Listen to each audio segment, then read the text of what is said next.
नमस्कार, मैं हूं अंकुर और आप देख रहे हैं सत्यहिंदी.com। एक नजर डालते हैं अब तक की सुर्खियों पर। भारतीय क्रिकेटर मिताली राज ने अंतर्राष्ट्रीय क्रिकेट के सभी फॉर्मेट से संन्यास लेने का ऐलान किया है।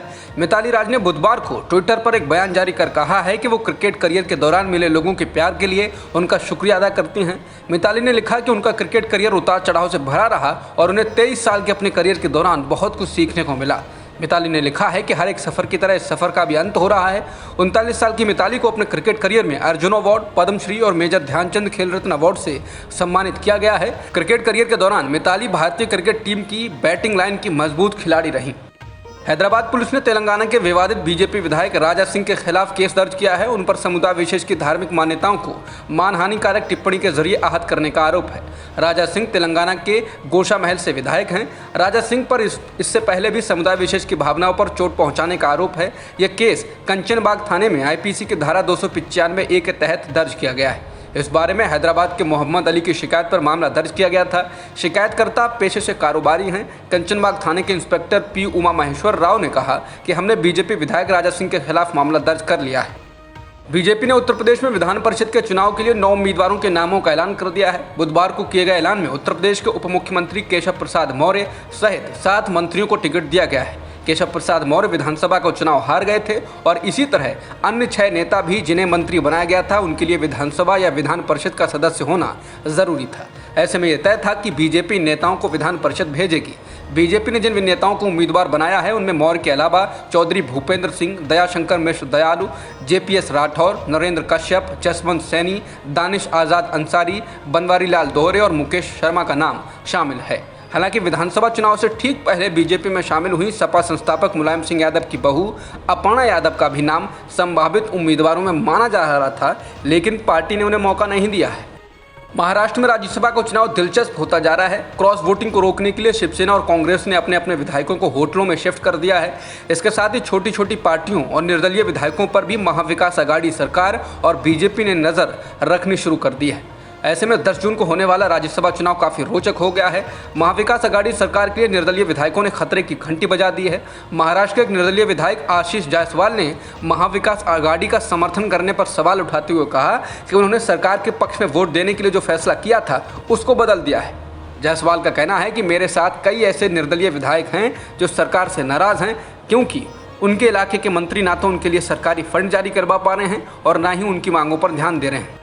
विवादों की वजह से चर्चा में रहने वाले यति नरसिंहानंद को उत्तर प्रदेश में के गाजियाबाद प्रशासन ने नोटिस जारी किया है और जामा मस्जिद जाने की योजना को रद्द करने को कहा है। बता दें, यति नरसिंहानंद ने नूपुर शर्मा का समर्थन करते हुए कहा है कि वो 17 जून को जामा मस्जिद जाएंगे और वहां जाकर सारी बातों को स्पष्ट करेंगे कि नूपुर गलत नहीं है। नरसिंहानंद ने कहा कि वो तमाम इस्लामिक हदीसों और किताबों में पैगंबर के खिलाफ तमाम बातें कही गई हैं, इसमें नूपुर शर्मा का क्या दोष है। नरसिंहानंद ने कहा कि वो जाएंगे चाहे उनकी हत्या क्यों ना हो जाए।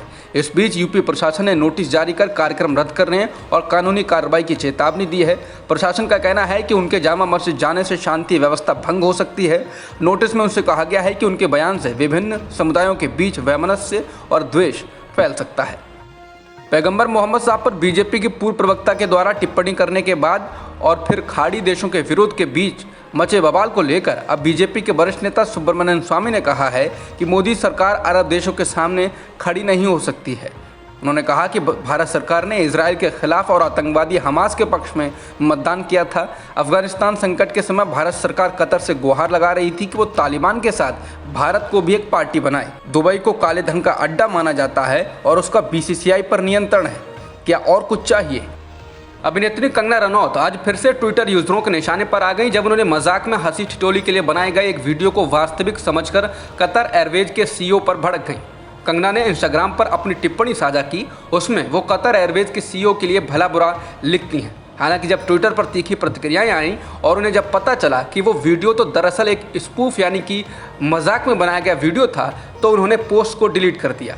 जिस वीडियो पर कंगना रनौत ने टिप्पणी की थी वो दरअसल पहले का एक इंटरव्यू था जिसमें कतर एयरवेज की CEO अकबर अल बेकर दिखते हैं, लेकिन इसी वीडियो को हंसी मजाक के लिए एडिट कर दिया गया है और आवाज़ बदल दी गई है। उस आवाज़ में वासुदेव नाम का जिक्र किया जाता है। दरअसल जिस वासुदेव का जिक्र किया गया है वो पहले एक वीडियो में कतर एयरवेज के बहिष्कार की धमकी देता दिखा था। पैगंबर मोहम्मद पर बीजेपी नेताओं द्वारा आपत्तिजनक टिप्पणी का विरोध करने वाले कतर सहित दूसरे खाड़ी देशों के विरोध के बाद वासुदेव नाम के शख्स ने कतर एयरवेज के बहिष्कार की धमकी दी थी।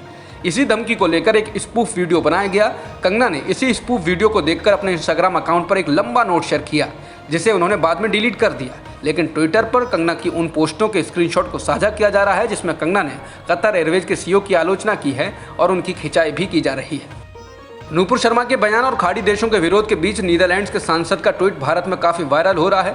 दरअसल डच सांसद गीट वाइल्डर्स ने ट्वीट कर कहा कि तुष्टीकरण कभी भी फायदा नहीं देता, बल्कि इससे चीजें खराब होती हैं।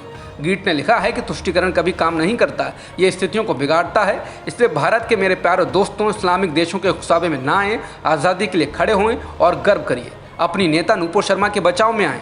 उन्होंने सच कहा है। बता दें, गीट वाइल्डर्स अपने इस्लाम विरोधी बयानों के लिए पहचाने जाते हैं। उन पर एक बार ब्रिटेन में प्रवेश पर प्रतिबंध भी लगा था। अलकायदा की धमकी को लेकर केंद्रीय मंत्री मुख्तार अब्बास नकवी ने कहा है कि अलकायदा मुसलमानों की हिफाजत नहीं, मुसीबत है। पत्रकारों से बातचीत में नकवी ने कहा, ये लोग इस्लाम को सुरक्षा कवच बनाकर इंसानियत को लहूलुहान करना चाहते हैं। जो लोग पाकिस्तान के प्रोपेगेंडा में फंस रहे हैं, उन्हें समझना चाहिए कि हिंदुस्तान की अनेकता में एकता की ताकत को कमज़ोर नहीं कर सकते। बता दें, अलकायदा की ओर से 6 जून को लिखे गए खत में कहा गया है कि वो पैगंबर साहब के सम्मान में लड़ाई लड़ेगा और दिल्ली, मुंबई, उत्तर प्रदेश और गुजरात में आत्मघाती हमले करेगा। पैगंबर मोहम्मद साहब पर आपत्तिजनक टिप्पणी करने के लिए कानपुर में एक बीजेपी नेता को गिरफ्तार किया गया है। ये गिरफ्तारी कानपुर हिंसा के 4 दिन बाद हुई।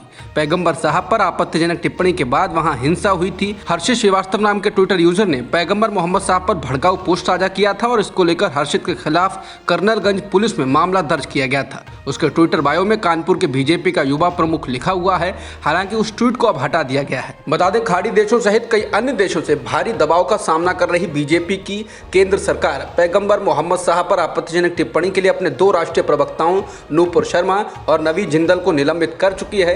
इसके बाद भी इस पर गहमा-गहमी कम नहीं हो रही है। नूपुर शर्मा पर भी गिरफ्तारी की तलवार लटकी है, क्योंकि महाराष्ट्र में उनके खिलाफ FIR दर्ज की जा चुकी है और उसको लेकर समन भी जारी हो चुका है। भारतीय रिजर्व बैंक यानी कि RBI ने बुधवार को रेपो रेट को 50 बेसिस पॉइंट बढ़ाकर 4.90% कर दिया है। पिछली बार 40 बेसिस पॉइंट की वृद्धि के बाद वर्तमान में रेपो रेट 4.40% है, लेकिन अब इसमें 50 बेसिस पॉइंट की बढ़ोतरी कर दी गई है, जिससे अब ये 4.90% हो गया है। रेपो रेट को आसान भाषा में समझें तो बैंक हमें कर्ज देते हैं और उस कर्ज पर हमको ब्याज देना होता है। ठीक वैसे ही बैंकों को भी अपने कामकाज के लिए रकम की जरूरत पड़ती है और वे RBI से कर्ज लेते हैं। इस कर्ज पर RBI जिस दर से उनसे ब्याज वसूलता है उसे रेपो रेट कहते हैं। यानी अगर रेपो रेट बढ़ाया गया तो इसका मतलब है कि RBI बैंकों से अधिक ब्याज वसूलेगा और अगर बैंक अधिक ब्याज देंगे तो वे अपने ग्राहकों यानी कि आम आदमी के लिए भी कर्ज महंगा कर देंगे। पंजाब के लुधियाना से कांग्रेस सांसद रवनीत सिंह बिट्टू को जान से मारने की धमकी मिली है। सांसद को एक व्हाट्सएप कॉल की गई जिसमें कहा गया कि उनका हाल भी जाने माने गायक सिद्धू मूसेवाला की तरह कर दिया जाएगा। मूसेवाला की कुछ दिन पहले उनके घर से कुछ किलोमीटर की दूरी पर हत्या कर दी गई थी। बता दें कि रवनीत सिंह बिट्टू के दादा और पंजाब के पूर्व मुख्यमंत्री बेअंत सिंह की साल 1995 में आतंकवादियों ने हत्या कर दी थी। रवनीत सिंह बिट्टू के सुरक्षा कर्मियों ने सांसद को मिली धमकी की पुष्टि की है। सिद्धू मूसेवाला की हत्या के बाद फिल्म अभिनेता सलमान खान और उनके पिता सलीम खान को भी जान से मारने की धमकी मिल चुकी है। इस धमकी में कहा गया था कि जो सिद्धू मूसेवाला के साथ हुआ वही उनके साथ भी होगा। अब तक की खबरों में इतना ही। बाकी खबरों के लिए बने रहिए सत्यहिंदी.com के साथ।